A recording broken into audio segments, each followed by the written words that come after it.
Pull up a chair and join us, Sat7 UK, as we bring together voices from across the UK, the Middle East and North Africa for honest, hopeful and thought-provoking conversation. No headlines, no sound bites, just real people, real stories and bold ideas that just might challenge the way we see the world. So, grab your headphones, settle in, it's time to join us around the table. Well, hello, welcome to Around the Table. I am truly delighted to welcome our guests on the podcast today. We are joined by Martin Accad online, and we have Dan Morrice here in the podcast studio with us today. And just a little bit of background for our audience, for our listeners.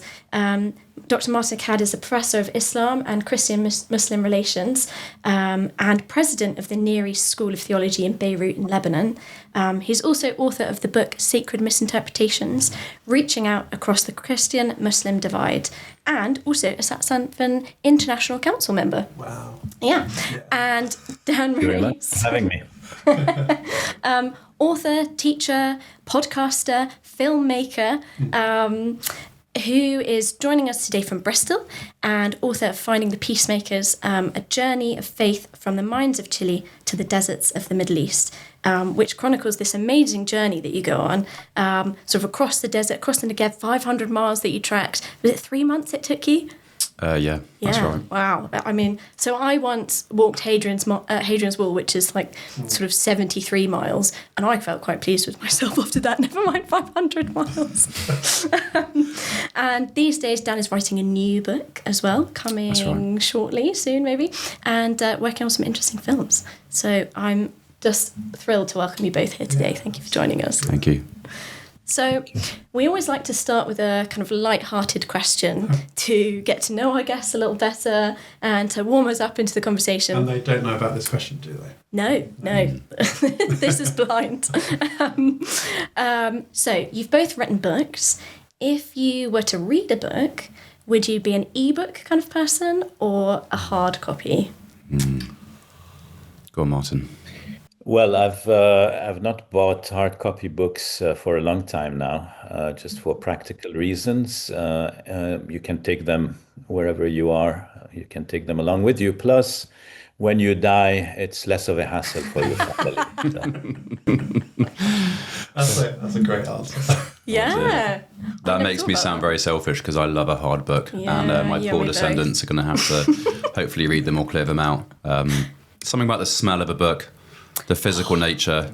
I'm quite easily distractible as well. So if you're reading on your phone and a notification comes through, or your mates text you about the game last night, suddenly, whereas a book, there's no notifications in a book. So we were saying exactly the same thing this morning, weren't we? Yeah. I love the smell of books, even new books. Are still good. But actually, if you've got an old book, they start disintegrating and releasing a chemical, which is why archivists and librarians love them so much. It's addictive, isn't it, that chemical? It can be addictive, yes. You have to be a little bit careful. that's the secret. That's what they're doing. But I exactly that. Books don't have a notification, nothing pings. You can sit in a corner of a cafe and get yourself lost in a story. That's great. But looking at the size of the books in Martin's bookshelf, I can now see why he's got an ebook, because you need an extra bag for those. No one wants to be taking that on holiday. I'll give up all the smell and emotional attachment part for the sake of practicality and searchability. So it's a wise man. Very wise. So I think if we start our conversation today, we're here to talk about peace, about peace building, about reconciliation, dialogue. Should we start off by thinking about who or what is a peacemaker? How do we identify somebody that we come across? And how do we recognise that person as a peacemaker? Or even in ourselves, today I'm going to go about some peace building. How would you recognise that you've achieved your goal of gone about some peace building? Go ahead. Yours, Dan. Well, thank you. To be honest, I love that line in the Sermon on the Mount, blessed are the peacemakers, and it's quite a unique word. It doesn't come up very often. And what I've learnt a lot from a Palestinian peacemaker, Sami Awad, who Martin may know. who's taught me a lot about peacemaking. One of the things he likes to say is it's active, it's not passive. It's not peacekeeping. You're not sort of negotiating a political stalemate. You're not trying to find a bargain. You're bringing something physical to the table, and you bring the peace, that that Hebrew word of shalom, salam in Arabic. There's something, it's the presence of something. Which you bring to a situation, just like Martin Luther King always talks about light overcoming darkness, love overcoming hate, good overcoming evil, to use Paul's words in Romans 12. So it's not just sort of sitting trying to negotiate, it's bringing something that overwhelms the conflict. And so that's hard. It's courageous. It's often having to let go some of your own stuff, egos or histories or whatever. It requires a lot of courage. If there's one thing I would always say, it's active. It's the presence of something. And once you kind of think about it in that terms of framework, then it becomes, okay, what is that thing I'm trying to bring to the situation that will change the narrative? It's different in every situation. But that is what we're looking for. We're looking to bring that shalom into the situation. Yeah, I think that as followers of Christ, we've been called to bring change, to make a difference around us, and most of the parables of the kingdom that Jesus tells are about bringing change. You don't have to be powerful. You can be small and humble, but you make a difference around you. And being a peacemaker is really bringing change in a particular way. And I think especially when you're living in the world we live in, and if I may even add in a region like the one I live in the Middle East, then really being a peacemaker is living out the gospel and being very conscious that you are called to make a difference. And the most significant kind of difference and change you can make in this part of the world is bringing peace. Martin, you talk in your book about how peace building has to be about relationship. In what way do we approach peace building with that kind of relational mindset? How does that change our approach, and how does that kind of change the narrative? I think too often we go all technical about making being peacemakers or having peace initiatives, or we got to tick a box on an action part of a proposal that we've made, and we lose track of the fact that peace begins with relationship. I see a lot of theology, and certainly a lot of peace theology, as part of an understanding of hospitality. And hospitality is about relationship.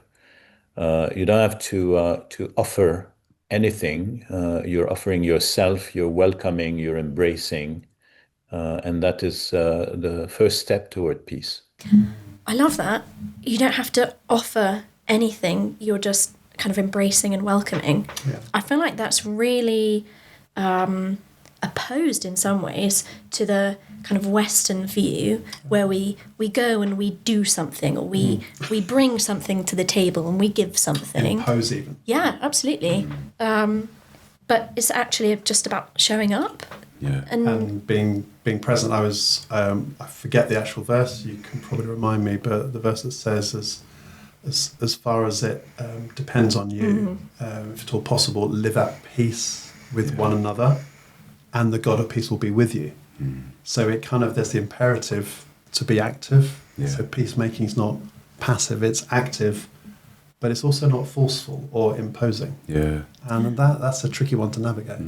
You talk about that, don't you, Dan, in your book, about that verse, as far as it is up to you, as far as it depends on you. Yeah. Right? And how we have a responsibility, as you mentioned earlier, Martin, as we have a responsibility as Christians, and yet it's not forceful. We can only do what we can do, right? We sort of lay that, again, not to labour the point of the table metaphor, but we lay that on the table, and we leave it there. We sow those seeds, we scatter those seeds, and that's what we're called to do. Yeah, I mean, interesting. I love what Martin said about relationship, because I feel like one of the greatest gifts you can bring as a peacemaker is just listening.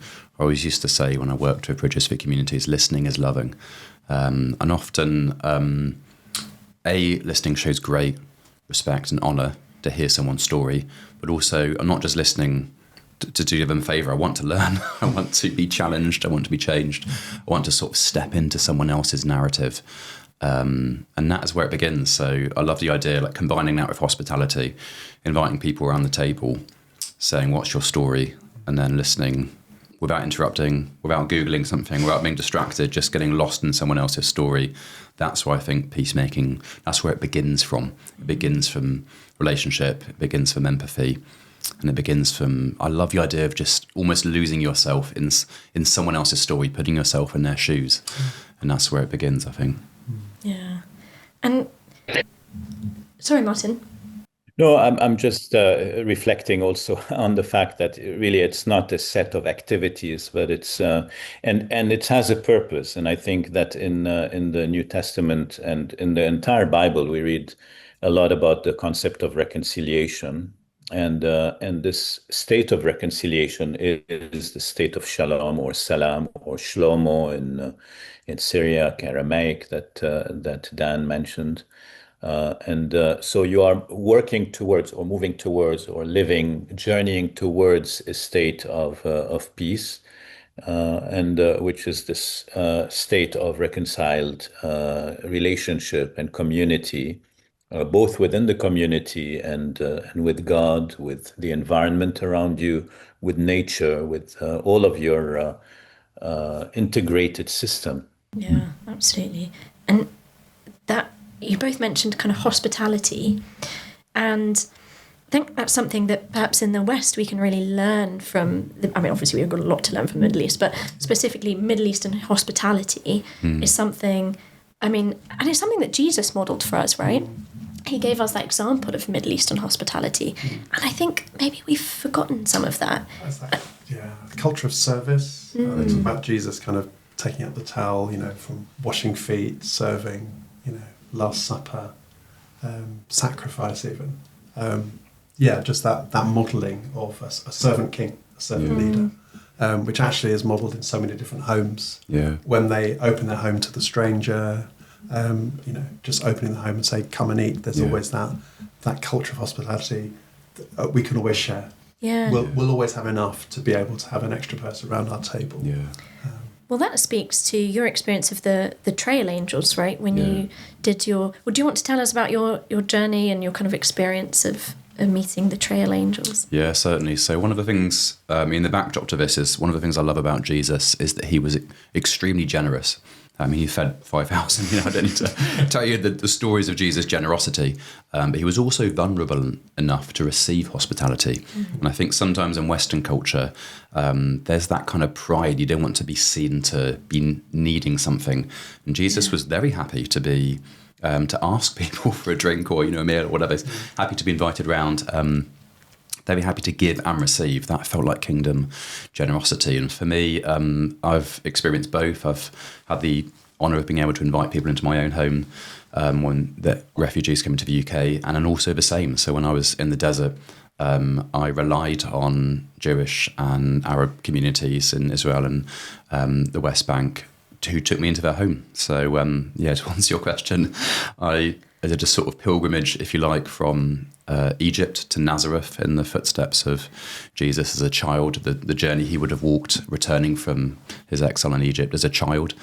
He probably went, he was about 2. It's difficult to know exactly when, but many people say his first memories, because he was probably carried there maybe, but his first memories as a child would have been walking hundreds of miles through the desert, returning from Egypt when King Herod died. And I wanted to walk that journey to sort of step into his shoes, the sort of vulnerability of his human life. It's always a paradox to think, the God who created the seas, paddled in them as a child. I love thinking about the wonder of that, but also the vulnerability. And he, in the desert, I had to fend off wild animals and search for water and just keep going when I was tired and all those sort of things. And that's the journey that Jesus walked. And certainly, Yeah, I was looked after by families who took me in. I'd come into a village. Often you can there's actually a trail in places that you can text ahead. And I had friends in the West Bank around Beit Zahur from a previous visit. So I could kind of, sometimes you message ahead and sometimes you just turn up in town and someone says, you look lost and tired. Correct. And again, I had the most wonderful experiences. I've been taken in and looked after and cooked for. They want to know what you're doing here. I want to know their life. And you sit around the fire or sit around the dinner table, dipping hummus and chatting. And often I'm amazed how deep conversations can go. People are happy to challenge. People are happy to encourage. It's a beautiful thing. You can have a deep insight into the life of a stranger that you met 5 minutes ago. But there's something about that initial hospitality that says, I want you around my table, that feels it gives permission to go a little bit deeper. And I learned so much from ordinary people. And then once you get to know someone, even on that first day, suddenly you've got a friend. I had people being like, do you want me to drive your bag to Jerusalem? I'm like, that's totally fine. But there's that love. And you're like, when you come to the UK, you have to call me. And you can get a friend for life quite quickly, just by sort of letting your guard down, being vulnerable, showing a bit of hospitality. And then what I love about those situations is when then you hear in the news or you hear a narrative about Israel or Palestine, or a certain country or people group, Jews, Muslims, Christians, atheists, whatever it is, if you've got in your head a shelf space of an individual, you cannot cling on to a sort of wholly negative narrative. And even if that narrative is true, it's not denying conflict or denying situations, but it's saying, yes, but there's also Amir, who I met. And so suddenly a people group becomes a face, a friend that you recognise. And that's so important. It changes the narrative. And I feel like one of the things that I love is if you can just get people to meet, even they don't have to agree straight away, but if people can see in someone else's face another human being, a friend in a different life, if they're born somewhere else, that changes the conversation from something political to something really personal. Yeah. For sure. That really reminds me of, Martin, your your work about sort of Christian and Muslim relations. And you talk about how instead of thinking about a kind of our God versus their God, it's more helpful to think about our understanding of God and Muslims, for example, understanding of God. And as you were speaking, Dan, and thinking about how we can kind of meet people where they are, and we can just meet with them and experience them as just individuals, as human beings. Yeah. I think that kind of relates quite nicely to your work, Martin, where we try and find that commonality rather than kind of picking apart what makes us different. And of course there are things that make us different, but rather than focusing on some of those things, we focus on our shared humanity or our shared God. Yeah, I've come to think about religions as narratives. And I think if a religion really is serious about what it's saying, it's really saying that it is smaller than the God to which it is pointing. The religion cannot contain the divine. And so, in a sense, every religion is a narrative about the ultimate. Now, the thing about narratives is it doesn't simply level the plane in the sense that everything becomes relative. No, everyone is very convinced of their narrative, and that's why they're narratives, and that's why you maintain the narratives rather than try and merge them all together, or try and make one narrative stronger than the other or overpowering the other. And for me, I've learned a lot through my work in interfaith dialogue, and then through my work on multiple narrative history for conflict resolution, that the importance of narrative. And if I can pick up on something that Dan said earlier, the question of empathy. And so the importance of working with narratives is that when you hear the narrative of someone else, then you are practicing empathy, and you're cultivating among young people also empathy to be able to listen, and active listening. It doesn't mean they have to accept what the other person is saying. Of course, they have to listen. They will learn things. They will grow in their own understanding. But narratives can be maintained in tension with one another without having to cause conflict. Yeah. And there are many extreme narratives that are forming in the UK and across the world at the moment, where actually active listening it seems to be absent. Yeah. There's not a lot of listening to the other. There's too much othering rather than humanising people. And I'm interested to know, well, what are the models that actually counter some of the prevailing winds of our time that actually are encouraging people to listen and to be willing to listen even in the first place. Yeah, I want to sort of examine some of those existing narratives of peace in the region. I mean, we talked about this last week, didn't we, Marcel, on the podcast, but I was in the hairdressers the other week, and I mentioned to the hairdressers, she said, what are you doing at work? And I said, we're doing this podcast. And I said, we're having a conversation about peace in the Middle East. And she was like, that's, none of that happening in the Middle East. But that's the prevailing narrative, but it's just not true, is it? And I think we have an opportunity to change that, or not change that narrative, because that narrative is inaccurate, but to share a more accurate narrative. Yeah, tell a different story. Yeah. Yeah, there are certainly a lot of peacemakers in this part of the world, and we've it sounds like Dan has met some on his journeys, and certainly I'm working constantly with people who really have a desire for peace from all sorts of backgrounds and belongings and affiliations. And those are the people we need to seek out. And and maybe here I can refer to this idea that, sometimes as an Arab Christian, the West perceives me as belonging to a minority, or even we as a church view ourselves as a minority. But that only works if we're thinking about numerical minority. And I've come to the place where I recognize in other people of peace partners and allies, and that makes me part of a majority, actually, not part of a minority. And it sadly is the marginal minority that's constantly seeking conflict and constantly wanting to put oil on the fire.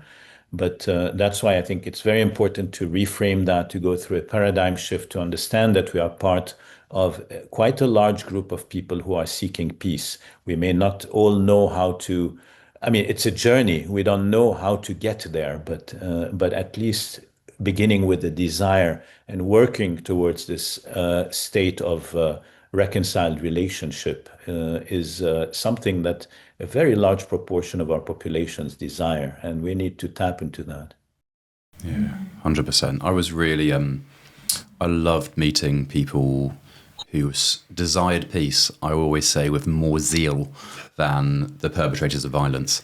And I think, just practically speaking, from the point of view of a lot of our listeners, will not necessarily be in the Middle East and in a conflict zone, or be trying to reconcile former enemies, but we do a lot of the way we consume news, I think, is quite important. Mm-hmm. So because of the just sheer quantity of information that we're surrounded by, there's a bit of a fight for your attention.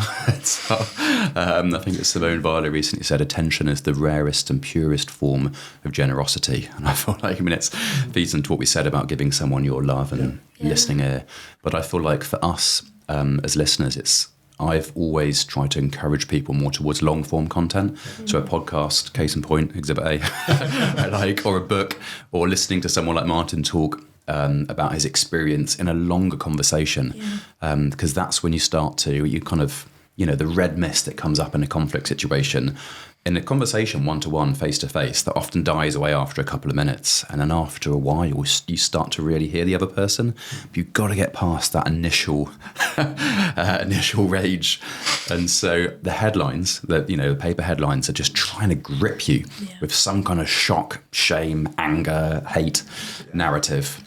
But often if you read a book, it's not like that. Yeah. Or the same with a podcast, or a tweet, or the shortest things are just designed to shock you, whereas the longer form content, you often get to know someone a lot more. So I'd say just one thing for listeners, I'd always say try and switch off the constant. I only have social media 1 day a week. I've blocked it on all my just so I can try and get into longer form. I always try and prioritize longer form, and then sometimes I put a little post out from a snippet of a longer form.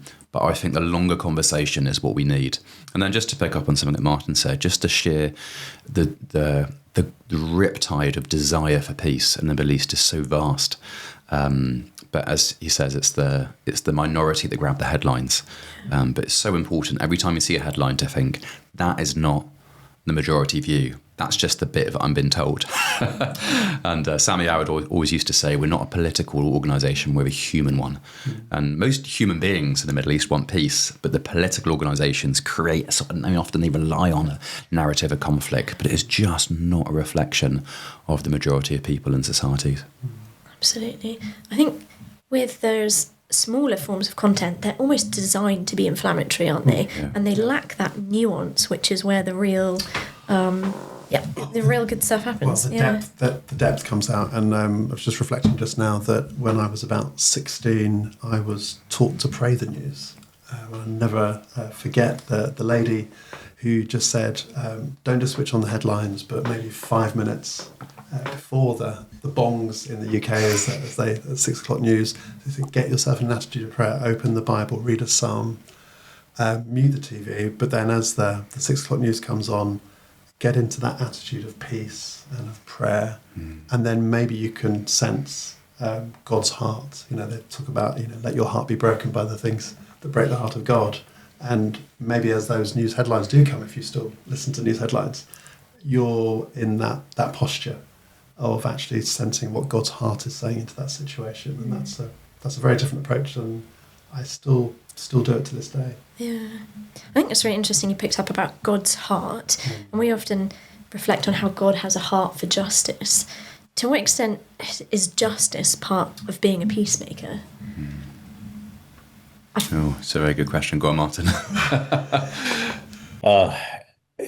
I think justice is absolutely crucial to reconciliation. How important it is to peacemaking, probably if those who desire peace waited for justice to be done to them before engaging in peacemaking, we would have no peacemakers.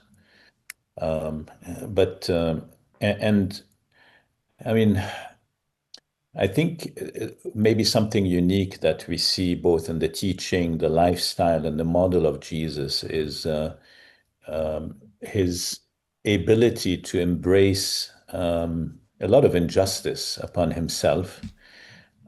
He rarely stood for his own rights. He certainly stood for other people's rights and sought justice for them or did justice for them. But he didn't care too much about justice for himself. And I think this is the kind of moral leadership that is needed for peace for true peacemaking activities to move forward. Not seeking to have everything you think you are owed, or not to constantly be fighting for your own rights, I think is an important quality for peacemakers, but it doesn't mean that you can do away with other people's rights or justice for them. And I think this is the place where you're able to overlook your own benefits as you become an advocate and seek justice and peace for others, or seek justice for others. And a third party always has more clout in seeking justice for another person than for themselves. And I think that's an important principle to follow. One of the key principles of dealing with the past, because I deal a lot with memory and the past, one of the foundations that is affirmed by a UN theory on dealing with the past is the right to justice. So the right to know, the right to justice, the right to compensation, and the guarantee of non-recurrence are 4 pillars that I've worked a lot with. Sometimes you have to choose between truth and justice, and you have to decide, in the sense, not you have to choose, you have to decide before you get into it. Is this going to be an initiative that seeks truth, knowledge, or is this going to be an initiative that seeks justice? And unfortunately, if you go with both, you will usually lose, because those who are seeking truth will not get truth if you seek justice from the source of truth. And those who seek justice will often remain silent about truth. And so it depends on the process that you're going for, whether it's a judicial one or whether it is one knowing what happened. Martin, that's fascinating, because I was just reflecting, having been brought up in the midst of with apartheid going on in South Africa and the kind of truth and reconciliation processes, and then again in Northern Ireland. And I think what you say is really true. Yeah, those processes can't always coexist. But what you're alluding to there is slightly different to the whole thing of peacemaking, when actually I have an issue with someone. So it's personal to me, and I'm seeking peace or reconciliation. Someone's done something to me, or there's an issue. But what you're also talking about is people being peace mediators. Third parties coming in to mediate between other groups. And those are two very interesting concepts, where I can be a peacemaker where it's something that's very personal, but also the challenge to be peacemakers where there are other parties involved, and what is our calling into that space. Yeah, I think you make a really good point about how we can often see peace activities, so to speak, in regions experiencing conflict or experiencing war or what have you. They can feel quite ethereal and distant. Obviously not for those individuals living that reality day to day, but certainly here in the UK, we can feel sort of consumed by, oh yes, that's very regretful, but it feels very distant. And yet, it's not just some people who are called to be peacemakers, right? We're all called to be peacemakers. And I think also conflict isn't necessarily something that just happens in kind of areas experiencing violence, but we all have kind of conflicts and fractions and things within ourselves, within our communities, within people that we encounter. And part of that is about how can we be peacemakers in our own community, in our own lives, with ourselves, with God. And if people are thinking, what can I do practically to be a peacemaker? How would we respond to that? Yeah, good question. I think there's a story about Shane Claiborne, the activist, that I love, when someone asked him, what cause should I take up? It's quite a sort of social justice idea. And he said, don't worry about a cause. Choose a people group that's vulnerable or overlooked and fall in love with them, and then the cause will choose itself. And it reminds me of a book by Timothy Keller called The Freedom of Self-Forgetfulness. I love that concept of just getting lost in someone else's story, picking someone else's fight, if you like. And sometimes it can feel like sacrifice, because the way we're very much the selfie generation, project self, anything that's not about ourselves, it feels like a sacrifice. But actually there's a freedom in getting outside of your ego that I think is there's a liberty to that, which I feel is not often communicated. And certainly what Martin was saying about Jesus, the way he was very sacrificial in his own, like he wasn't defending his own rights, but he would pick up the cause of someone else. I found that so powerful.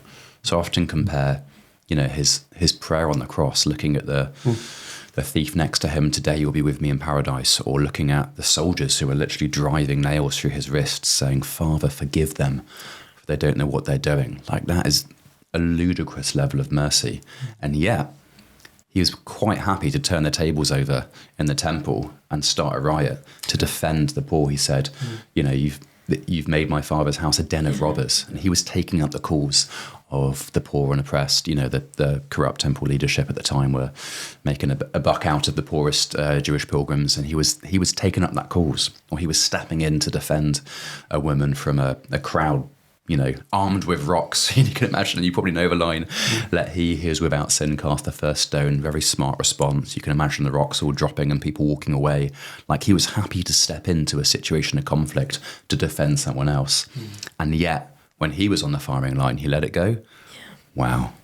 I'd love to be more like that. Yeah, and interesting that you can mention women there, and Jesus often kind of bigging up the cause of women, and women are so often key. They have so key roles in the peacemaking, peace-building process, and yet so often overlooked. Yeah, I'm so glad you brought it up. I wasn't sure we get a chance to talk about it, but women are so often considered a sort of optional extra in the more formal kind of peace-building process, and it's often seen that, you know, if women are going to hamper our ability to make this peace deal, then let's not go there, because that would jeopardize the peace. But is a peace that only affects kind of 49% of the population, is that ever really a true peace? And as you're saying, Dan, Jesus says, no, the rights of all of my people, or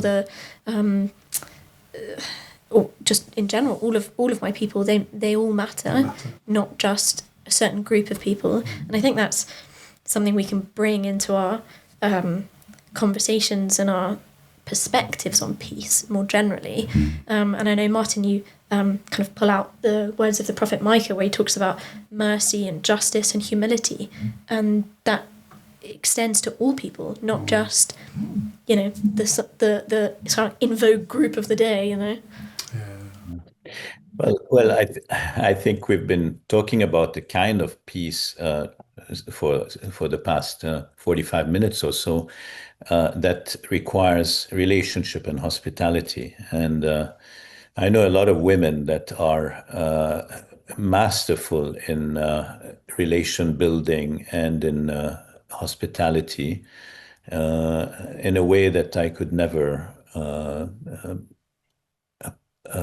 manage myself. One of my closest collaborator and colleague in all the initiatives that I undertake is a woman, and she really is a door opener when it comes to relationship building and practicing hospitality. She's my go-to person for everything that where I need guidance in those areas, and we work very closely side by side in all these initiatives. Mm-hmm. Yeah, often, I mean, there's this joke at my church, I can't get through a sermon without quoting Corrie ten Boom, but I do. I find a lot of the peacemaking that I've taught on and learned about, she's quite instructive to me. The Hiding Place is a book I go back to. But I feel like in her particularly, and I see this in lots of women, there's a courage to sort of, partly it's letting go of your own ego, and we've talked about that, but partly there's something about peacemaking that just does require courage. And I've met a lot of women who seem to have that fight, that drive, that courage to be like, I'm not letting this go. I can't give up. I'm not, you know. And so for Corrie ten Boom, I mean, she was in the most horrendous of circumstances in a concentration camp, but that was because she had taken up the fight of someone else. Yeah. She, as a Christian, was choosing, a bit like we said about Jesus, taking up someone else's fight, like, I'm going to fight for the Jewish people. And it's interesting, her father, Caspar, he was actually, they were going to let him off when they caught him. They said, he was very, very well respected, and they said, you go home, old man. And he said, if I go home, I'm just going to rescue more Jews. They said, fine, we're going to have to send you.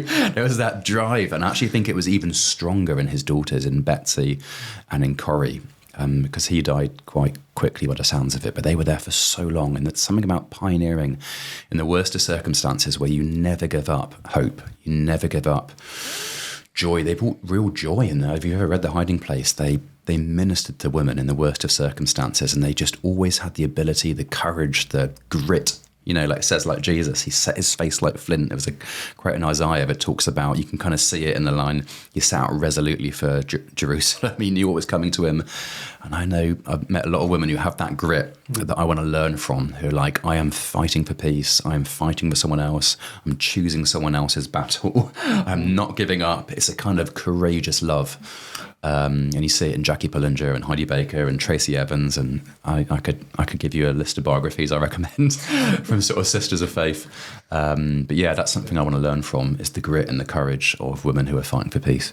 And maybe this is a book or something that we could work on in Sat7, because I think across the Middle East region, in terms of the names of people that go on peace deals, as you were mentioning, are generally always men. But there's so many people behind the scenes, and maybe those are the stories that in this next phase, in terms of people in media and women of peace who are actively building and being peacemakers behind the scenes, but their stories aren't necessarily being told.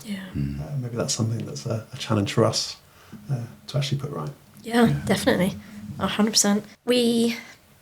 We've kind of touched upon this a little bit, thinking about how God's heart for justice feeds very closely into kind of peace and reconciliation, and some of those elements in terms of women's involvement in peace building and how that fits into God's heart for equality in various different ways.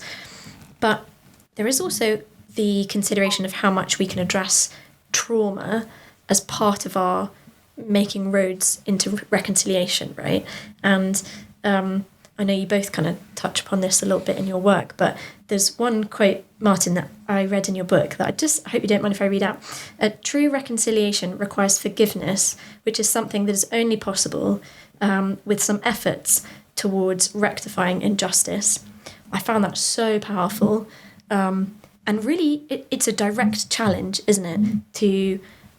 We can't just kind of bulldoze ahead with kind of fluffy notions of peace and reconciliation without addressing some of those real consequences of a lack of peace that have happened in the past. And in order to move beyond that, sometimes we have to be quite self-aware, and it requires a certain, as you're saying, Dan, a certain courage and perhaps even a rawness in order to really address some of that kind of past trauma or past injustice. Yeah, I think it's good that you bring this up again, Sophie, because we've maybe gone a little bit too quickly over the question of justice and went straight to being advocates and fighting for justice and the rights of other people, which is key, very crucial.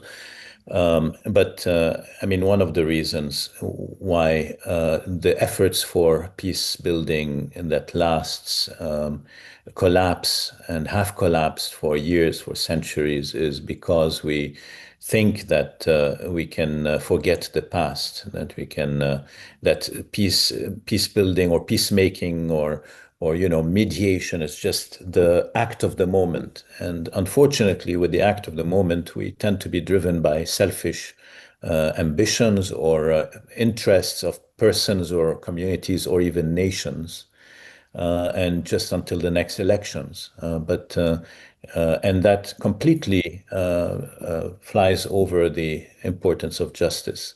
And so there can really not be reconciliation that is lasting without not only, justice sometimes comes in the form of reparation. Justice comes in the form of confession, recognition by a perpetrator. And without these, you cannot, you can forgive on a personal level if you have that strength, but you cannot establish peace and reconciliation in a community or in a country.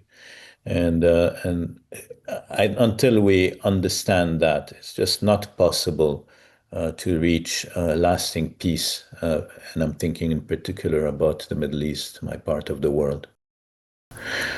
Yeah, I'd love to ask you, Martin, in those sorts of situations where it feels like there's a stalemate and people are not willing to listen, or people are too aware of their own trauma, how do you get a bit of a breakthrough? I've been in situations where I've seen amazing breakthrough, and I've been in situations where I feel like we're not getting anywhere here, and I'd love to know, because you've been in all sorts of situations where you're working with people, how do you try and instigate some of that, helping people understand each other's trauma and understand each other's narrative? Well, I'd just go again to the question of narrative.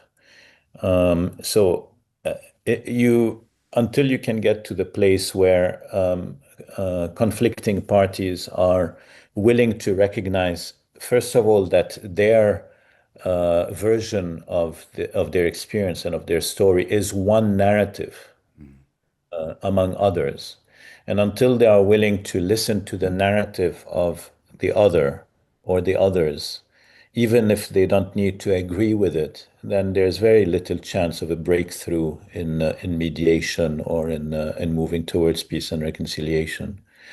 And so I work a lot with narratives, and I think that's extremely important.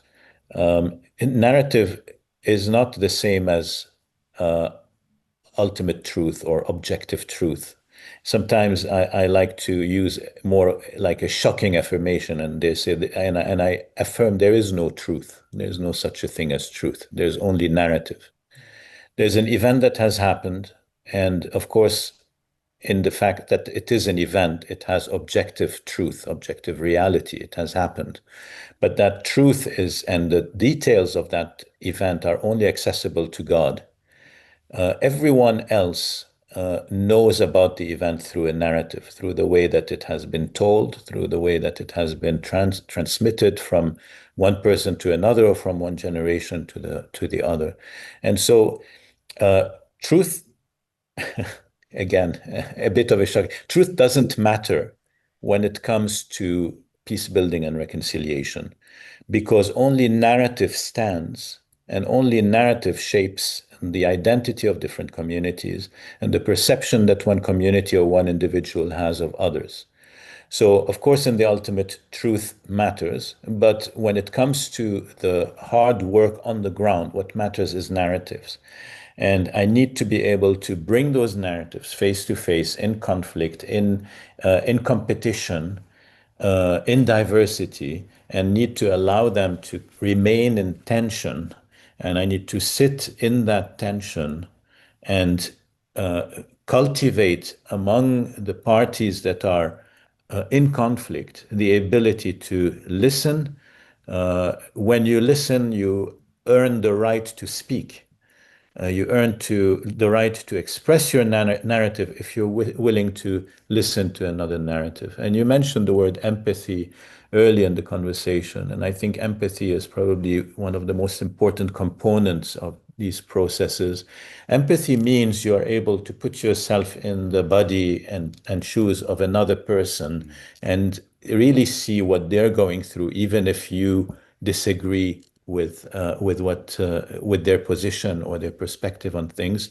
And from a psychological perspective, I have a friend who who teaches in developmental psychology and works on emotion.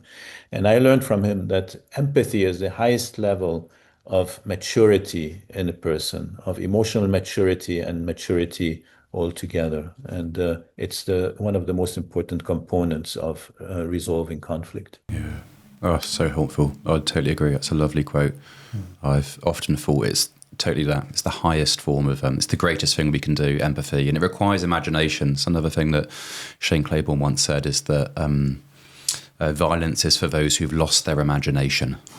So it requires creativity, it requires imagination to step into the shoes of someone else. I feel like empathy is a sort of marriage of imagination and creativity, but also with love. And when you've got those two together, and you're able to sort of, and obviously you're not, you can never totally live someone else's narrative, but to make the effort in your mind to go into that.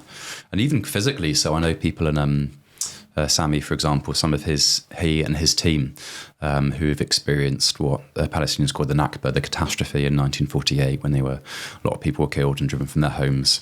That is a narrative he's very aware of, but he chose to step into the narrative of the Jewish people. He went to Auschwitz on a trip called Bearing Witness to see to sort of step into the trauma of the Jewish people.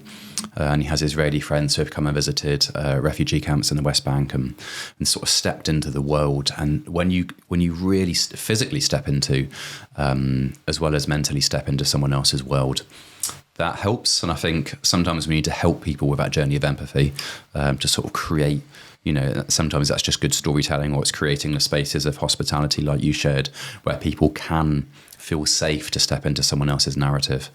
But also I love the fact that one of the things you said I wanted to pick up on is that you might not agree with someone else's narrative. And so one of the things that I've learned with the work I've done with Bridges for Communities, my boss often used to say, you love this idea of living well with difference. And actually we need to create a space where you can disagree.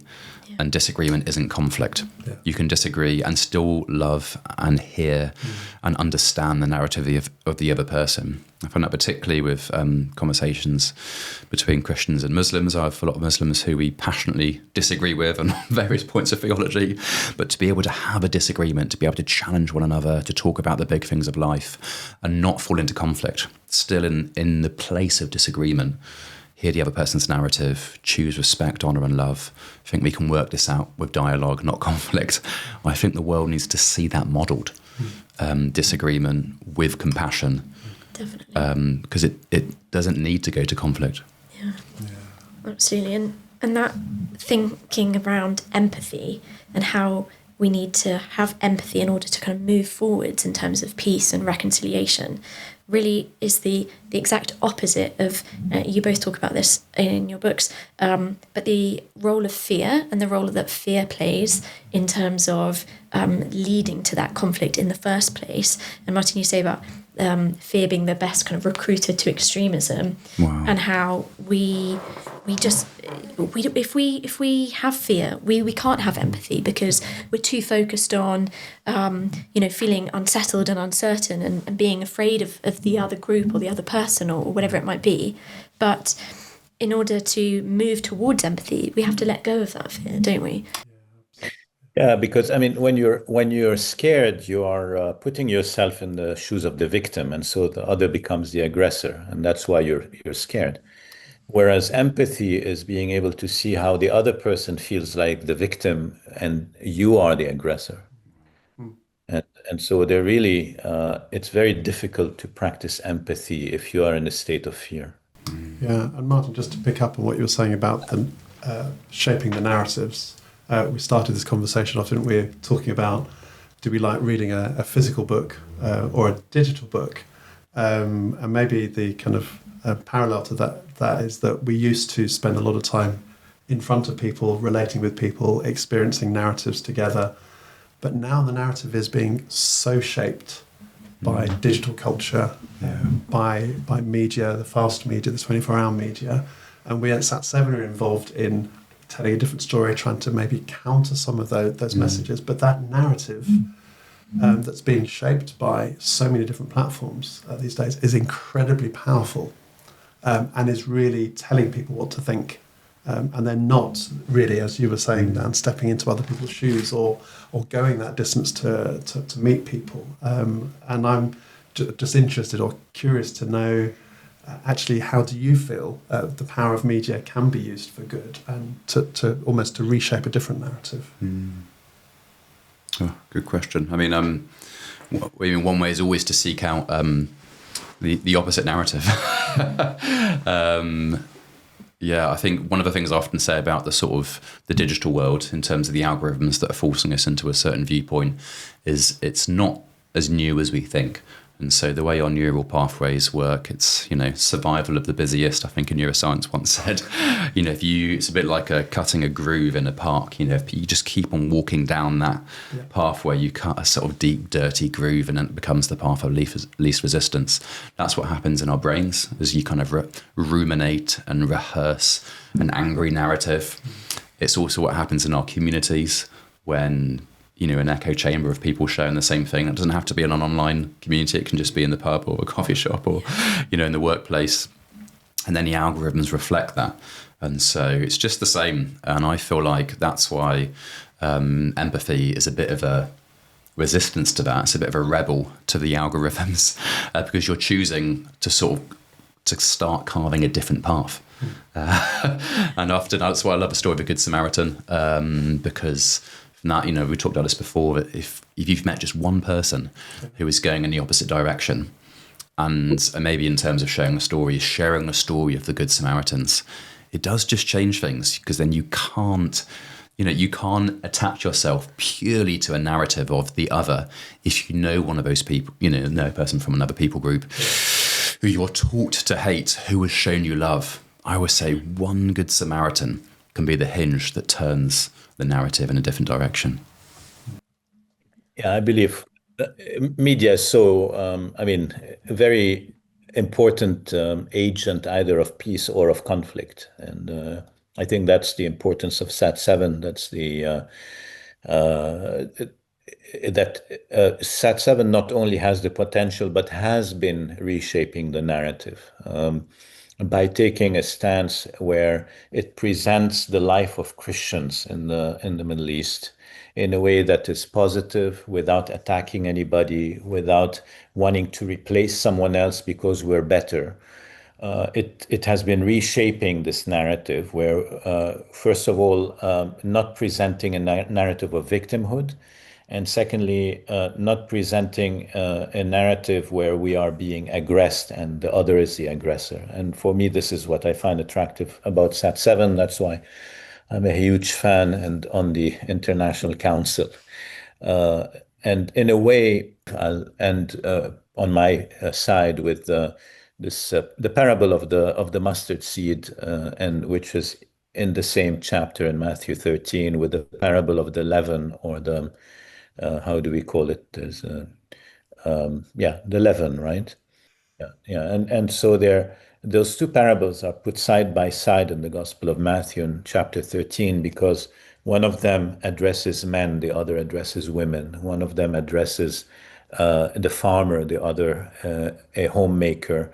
And so it really is addressing everybody with the same message. And both of them are symbols of hospitality. The small seed that becomes a large tree where all of the birds of the air come and take refuge and shade. The leaven in the dough that is baked into bread, and then the loaves of bread, and you look at the amount, it's actually quite a large amount of bread that is being baked there, and it's warm, and it's inviting, and it smells nice, and it brings people around the table. And I think that Sat7 for me is this kind of it's an enactment of this parable, and that also is a demonstration of what media can do as providing a path towards peace and reconciliation, and what unfortunately so many media don't do, because they keep only bringing the stories of conflict and creating more enmity between people. And this large tree and this basket of warm bread is what it means for me to be a peacemaker, and gathering around these elements in hospitality is what is a symbol of reconciliation that we look for and long for. Yeah, thank you for sharing that, Martin. As we're kind of coming to the end of our time together today, we like to round off with if we just have one thing that we'd like our listeners to take away from the conversation that we've had today, what would it be? I'll start with you, Martin. If you just want to sum up into one little key takeaway for our guests. I think it's really useful for us to just, and everyone's takeaway will be different, but it's really useful just to highlight something that we can do practically, even if that's just thinking about this more, praying about it more, going and looking it up. I feel like it's a useful thing for us to do, and helps us to kind of take this from a passive consumption into an active movement of something that we're doing ourselves.